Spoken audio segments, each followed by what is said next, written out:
याद है 2014 की वो फिल्म इंटरस्टेलर? क्रिस्टोफर नोलन की एक जबरदस्त फिल्म थी जिसमें स्पेस के बड़े बड़े कॉन्सेप्ट्स को बहुत ही शानदार तरीके से दिखाया गया था। लेकिन शायद सबसे ज्यादा दिमाग घुमा देने वाला सीन तो फिल्म के बिल्कुल आखिर में था। फिल्म के क्लाइमैक्स में मेन कैरेक्टर कूपर एक ब्लैक होल के अंदर गिर जाता है। पहले तो सब कुछ अंधेरा, लेकिन फिर अचानक वो खुद को एक 5 डायमेंशनल जगह में पाता है। एक ऐसी जगह जहां वो ग्रेविटी का इस्तेमाल करके अपने पास्ट से, अपने अतीत से बात कर सकता है। वाकई एक कमाल का और हैरान कर देने वाला सीन था। अब ये सीन देखकर सवाल तो मन में आता ही है कि क्या ऐसा सच में हो सकता है? अगर कोई कभी ब्लैक होल में गिरे तो असल में क्या होगा? चलिए आज इसी विज्ञान और कल्पना के बीच के फर्क को समझने की कोशिश करते हैं। ठीक है, तो इस कहानी की शुरुआत से शुरू करते हैं। देखिए, ब्लैक होल का आइडिया कोई बहुत नया नहीं है, लेकिन 100 साल पहले तक इसके बारे में कोई नहीं जानता था। इसकी पूरी कहानी शुरू हुई थी महान वैज्ञानिक एल्बर्ट आइंस्टाइन की थ्योरी ऑफ रिलेटिविटी से। तो आइंस्टाइन की थ्योरी के 2 मेन हिस्से हैं। 1905 में आई स्पेशल रिलेटिविटी, जो बताती है कि स्पीड मतलब गति समय पर असर डालती है। आप जितना तेज चलेंगे, आपके लिए समय उतना ही धीमा हो जाएगा। और फिर 10 साल बाद 1915 में आई जनरल रिलेटिविटी, जिसने बताया कि सिर्फ स्पीड ही नहीं, बल्कि ग्रेविटी यानी गुरुत्वाकर्षण भी समय को धीमा कर सकता है। और इसी असर को कहते हैं ग्रेविटेशनल टाइम डायलेशन। और हाँ, इंटरस्टेलर में इसे क्या कमाल तरीके से दिखाया गया था। याद है वो सीन जब टीम पानी वाले प्लैनेट पर उतरती है? वहां बिताया गया सिर्फ 1 घंटा धरती पर 7 सालों के बराबर था। क्यों? क्योंकि वो ग्रह एक बहुत बड़े ब्लैक होल के बेहद करीब था। तो सोचिए, आइंस्टाइन ने 1915 में ही ऐसी चीजों के होने की भविष्यवाणी कर दी थी। लेकिन तब ये सिर्फ एक थ्योरी थी। ब्लैक होल नाम भी लगभग 50 साल बाद 1964 में पहली बार इस्तेमाल हुआ, और फिर 2019 में जाकर हम इसकी पहली असली तस्वीर खींच पाए। मतलब एक आइडिया को हकीकत बनने में 100 साल से भी ज्यादा लग गए। तो सवाल ये है कि आखिर ये रहस्यमयी चीजें बनती कैसे हैं? इसका जवाब छिपा है एक बहुत बड़े तारे की जिंदगी के आखिरी पलों में। देखिए, एक बड़ा तारा अपनी पूरी जिंदगी एक जंग लड़ता है। अंदर की तरफ खींचने वाली ग्रेविटी और बाहर की तरफ धकेलने वाली न्यूक्लियर फ्यूजन की जबरदस्त ताकत के बीच एक बैलेंस बना रहता है। लेकिन एक दिन तारे का ईंधन खत्म हो जाता है, और जैसे ही बाहर की तरफ लगने वाला धक्का बंद होता है, बस एक ही ताकत बचती है, ग्रेविटी।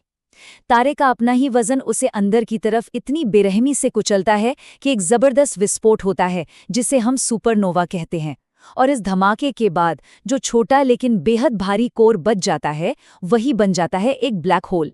पर रुकिए, हर तारा ब्लैक होल नहीं बनता। इसके लिए एक शर्त है जिसे कहते हैं चंद्रशेखर लिमिट। भारतीय अमेरिकी वैज्ञानिक सुब्रमण्यम चंद्रशेखर ने बताया कि ब्लैक होल बनने के लिए तारे के कोर का वजन हमारे सूरज से कम 1.4 गुना ज्यादा होना चाहिए। तो अच्छी खबर यह है कि हमारा सूरज इस सीमा से नीचे है, इसलिए वो कभी ब्लैक होल नहीं बनेगा। ठीक है, अब हमें ये तो पता चल गया कि ब्लैक होल बनते कैसे हैं। तो चलिए जरा इसके अलग अलग हिस्सों को और करीब से देखते हैं। जो चीज हमें सबसे पहले दिखाई देती है वो है एक्रीशन डिस्क। ये असल में गैस और धूल का एक घूमता हुआ छल्ला है।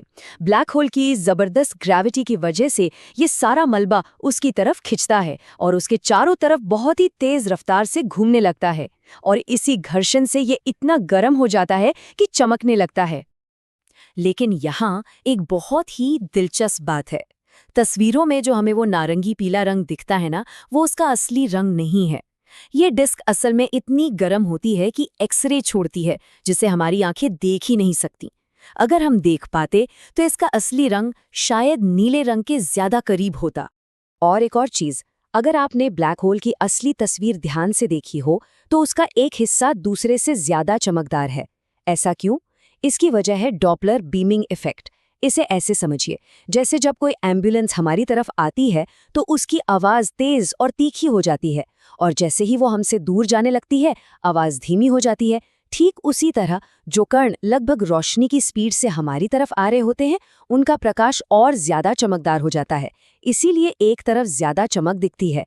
एक्रीशन डिस्क के अंदर की जो बाउंड्री है उसे कहते हैं इवेंट होराइजन। ये है असली पॉइंट ऑफ नो रिटर्न। ये वो लक्ष्मण रेखा है जिसे एक बार किसी ने पार कर लिया तो फिर वापसी का कोई रास्ता नहीं। यहाँ ग्रेविटी इतनी ज्यादा है कि रोशनी तक बाहर नहीं आ सकती। और बिल्कुल केंद्र में है सिंगुलैरिटी। यह एक ऐसा पॉइंट है जहां स्पेस और टाइम इतना ज्यादा मुड़ जाता है कि उसका कर्वेचर अनंत हो जाता है। यहां आकर हमारे फिजिक्स के सारे नियम काम करना बंद कर देते हैं। यह एक अल्टीमेट रहस्य है।